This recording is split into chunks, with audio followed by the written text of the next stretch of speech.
Hi friends, hi Coulter, it's Nonna. Today I'm going to read to you a story with our favorite little turtle, Franklin. This story is called Franklin is Messy. Oh, are you messy? Written by Paulette Bourgeois, illustrated by Brenda Clark. Franklin could count forwards and backwards. He could zip zippers and button buttons. He could count by twos and tie his shoes. But Franklin was so messy that he could hardly ever find his things, even special things. One day, Franklin searched for his sword. It was special because he had made it himself from cardboard and wood and string. Franklin needed it to play knights in armor with his friends. He looked all over. He found a bag of marbles he thought he had lost. He found a brown apple core. He even found his favorite baseball cap, but he couldn't find his sword. "Have you seen my sword?" Franklin asked his mother. Franklin's mother looked around his room. She shook her head.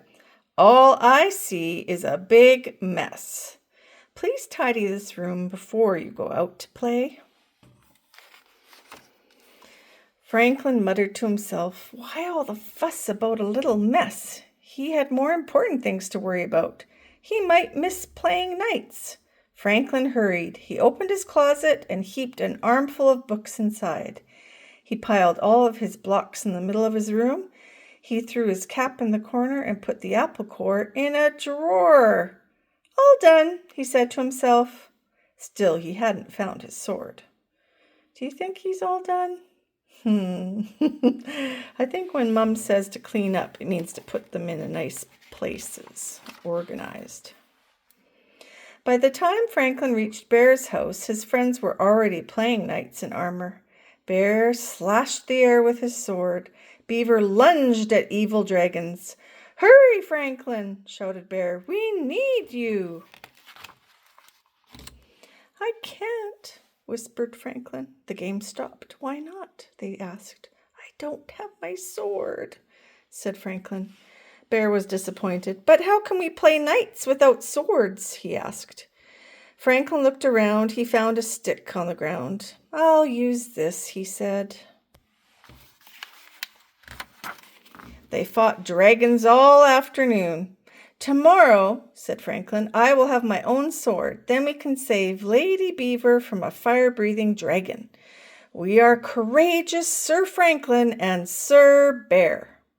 Beaver slapped her tail down hard. "I don't want to be saved. I want to be a brave knight too." "All right," said Franklin. "You can be Sir Lady Beaver, and together we will save the king." "You'll need your special sword," said Bear. "Of course," said Franklin. When Franklin got home, his father was annoyed. "I found this in your drawer," he said, holding the apple core. "That's not where it belongs. And I found this cap on the floor. That's not where it belongs either." Franklin threw the apple in the garbage and hung up his cap. Why all the fuss about a little mess?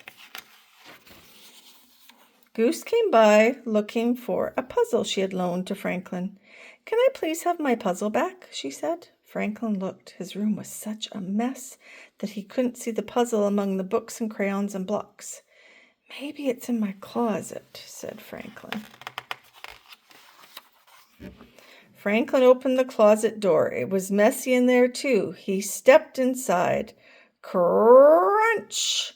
It was a very loud noise. Uh-oh, what do you think it is? Franklin's parents came rushing in. "Are you all right?" they asked. "I'm all right," said Franklin, "but my sword isn't." He held up the shattered pieces. "What a mess," Franklin said sadly. "Maybe you need more places to put your things," said Franklin's mother. They found boxes in the basement. They painted them and named them toy box, puzzle box, costume box, block box. They put books on the bookshelf. Then they put a special hook on the back of the door for a new sword. See, everything in its place. The tidying up took a long time, but it wasn't so bad because Franklin found lots of things he thought he'd lost. Goose's puzzle, his own favorite purple crayon, and enough cardboard, wood, and string to make a new sword and even a shield. The next morning, Franklin dressed in full armor. He was especially proud of his new shield. It said, "Sir Franklin, loyal and brave." "Sir Franklin," said his mother, "I think you forgot something." Franklin's mother whispered in his ear. Franklin smiled. They took a crayon and added 2 more words to his shield. Sir Franklin, loyal and brave and neat. He's not messy anymore. He now has a system. Well, I hope you learned from that how important it is to keep your things neat so you can find them and so that you can borrow things from friends and make sure you know where they are. So I hope you enjoyed that story. I will see you next time. Bye. Bye, Coulter. Mwah.